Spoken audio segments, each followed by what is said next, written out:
Olá, pessoal. Sou a professora Eliana e estamos aqui com a nutricionista, pedagoga e parceira da Escola Natureza, doutora Roberta Miranda.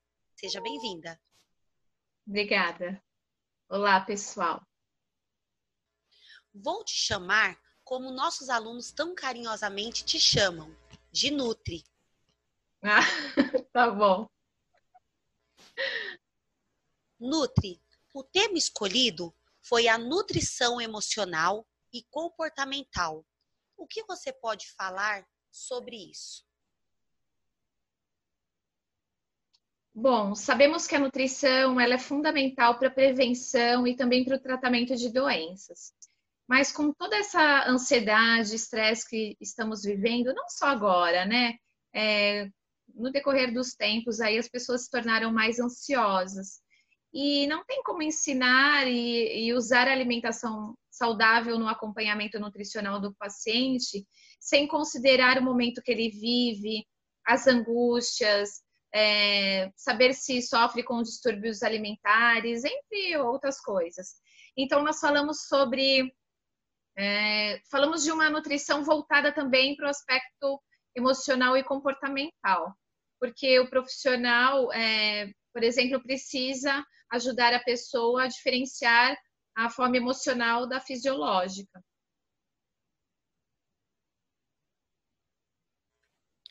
E como podemos diferenciar a fome fisiológica da emocional? A fome fisiológica é aquela que surge de maneira gradual, após uma última refeição, porque o organismo ele já está precisando de nutrientes, né? Então, ela é uma fome que será persistente até a pessoa ficar satisfeita, até fazer uma nova refeição. Essa fome, ela não procura um alimento específico. E quando ela come, não gera sentimentos negativos, né? Ou sensação de culpa. A fome emocional é uma fome que já pede um alimento específico. Por exemplo, um chocolate, né? E aí você come aquele chocolate e depois acaba sentindo culpa. É como se o alimento funcionasse como uma válvula de escape por causa de uma briga, de um estresse no trabalho, uma sensação de tédio, de solidão. Mesmo estando saciada, a pessoa não para de comer. E o que a pessoa com fome emocional pode fazer? Se a pessoa se distrair com alguma coisa, a fome passa. Então, por exemplo, dançar, ler, estudar, tocar um instrumento, caminhar, qualquer coisa. O comportamento, ele está relacionado à emoção. E o alimento acaba confortando alguma emoção. Então, por exemplo, os bebês choram e ganham leite, depois um suquinho, depois o suco com açúcar. Pronto, já criou uma memória emocional. Então, o cérebro ele foi feito para ficar ligado o tempo todo em busca de prazer, evitando a dor, né? Então, ele sempre está pronto para poupar energia. Um exemplo, uma vez você ficou chateada no seu trabalho, abriu a gaveta ou a bolsa e encontrou um chocolate. Você comeu e se sentiu melhor. Pronto, já criou uma memória emocional. Automaticamente, sua mente sempre vai se lembrar que quando você passar por algum problema, algum estresse, é só você pegar esse chocolate, comer, que você vai se sentir bem. E assim com tudo, né? Nós vamos criando memórias emocionais sem percebermos. E muitas vezes a comida está relacionada a isso. Então, a mudança de comportamento, ela depende do controle das emoções. Vem da inteligência emocional, que tanto nós temos ouvido falar.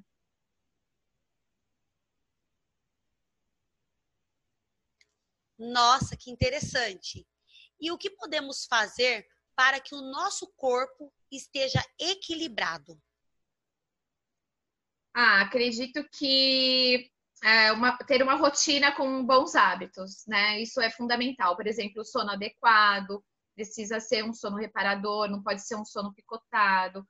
Hidratação adequada, o intestino funcionando bem, com as fezes com consistência adequada. Muitas patologias elas são causadas pelo mau funcionamento do intestino, né? E as pessoas não se dão conta disso. Não somente problemas intestinais, não é isso não, outras patologias também. A atividade física é importante, mastigação adequada, horários certos para realizar as refeições, controle dos impulsos alimentares e emocionais, né? O estresse, ele abaixa a imunidade. E detalhe, todos esses quesitos que eu falei agora, eles ajudam no aumento da imunidade, né? Que tanto temos falado nesse isolamento social. Muito bem. Alguns pais e professores enviaram algumas perguntas. Irei iniciar. A minha filha não está comendo bem. O que eu faço? É difícil falar a respeito sem saber detalhes, né, dos hábitos da família. Mas pode ser uma fase. Existem alguns momentos que as crianças ficam seletivas, elas não querem carnes, outras vezes elas não querem nada verdinho na comida, né? O que precisamos saber é que os adultos são responsáveis pelos hábitos das crianças. Então é importante as crianças observarem seus pais quando eles estão fazendo as refeições, comendo alimentos saudáveis e com alegria, nada com aquela cara assim de que não gosta, né? Tem que demonstrar que gosta. Ou ainda, assim, incentivar a criança a comer frutas. Coloca uma cestinha com as frutas dentro em cima da mesa, né? Não vai deixar as frutas, por exemplo, dentro da geladeira, né? Por exemplo, os combinados eu acho importante, as trocas e as recompensas acho que são importantes, desde que não transformem o hábito alimentar em moeda de troca, né? Sempre tem que trocar por alguma coisa. Os pais precisam usar estratégias positivas e inteligentes. Por exemplo, os vermes também, eles deixam as crianças inapetentes, viu? E às vezes com sequelas. Por isso que os pediatras sempre pedem exames, né, de fezes e indicam algum vermífugo. E olha que os adultos também precisam tomar pelo menos uma vez por ano. E muito adulto não toma, né? Depende da necessidade de cada um, a quantidade, mas é importante tomar também. Existem alimentos que podem auxiliar no controle da ansiedade? Acredito que os alimentos saudáveis no lugar dos industrializados, né? Os alimentos industrializados, eles têm muito sal, muito açúcar, muita gordura. Por exemplo, o açúcar, né? Quanto mais açúcar nós ingerimos, mais inflamado o nosso corpo fica, né? Vai gerar mais impulsos, vai liberar uma quantidade maior de dopamina, que é quem governa nossos comportamentos. Então, o açúcar, ele acaba se tornando um vício como outro qualquer, né? E o seu corpo vai pedindo cada vez mais açúcar e as pessoas acabam não percebendo. Quando percebem, já virou uma compulsão, já virou doença e assim por diante.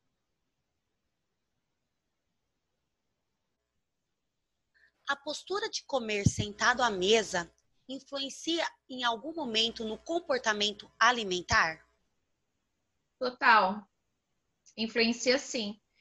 Nós precisamos fazer as refeições à mesa, sentados à mesa. Não assistindo televisão, por exemplo. Não deitado, sentado na cama.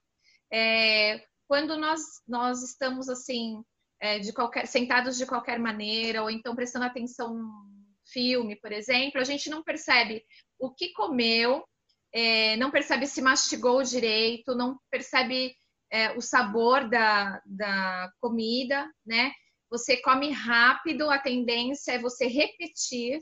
E quando você está sentado à mesa, é mais difícil, você consegue controlar e acaba não repetindo. E procura focar na comida. Então, prestar atenção naquilo que você está comendo é extremamente importante. Às vezes a pessoa senta no sofá para assistir a televisão, algum filme ou desenho, pega um pacote de biscoito recheado. Naquele pacote, nós temos de 10 a 12 biscoitos recheados. A pessoa vai comendo aqueles biscoitos e ingerindo todas aquelas calorias, né, que não tem nutrientes nenhum, e nem se deu conta que ingeriu a mesma quantidade de calorias de 7 a 8 pães do tipo francês. E aí começa a engordar, começa uma série de problemas, a pessoa não sabe de onde, é por causa disso. Muito bem. Agora vamos para a última pergunta. Qual a importância dos temperos naturais, visto que alguns reclamam, por exemplo, do alho?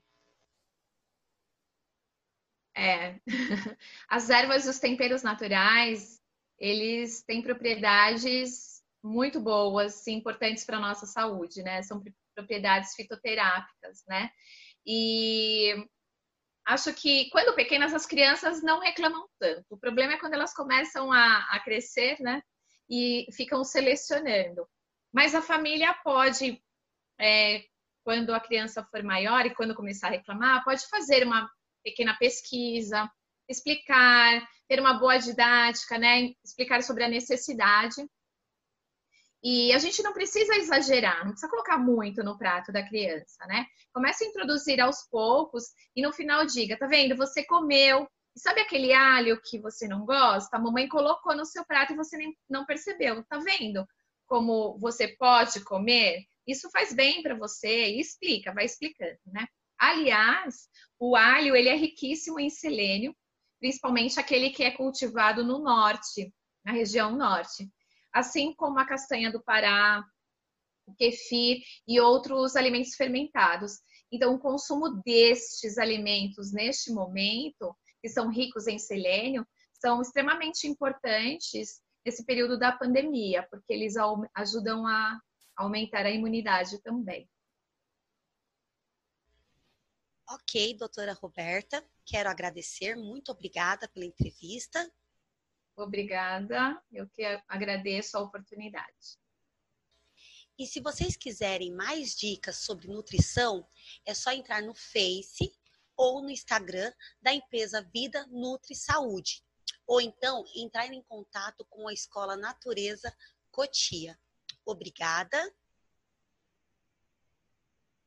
Até lá.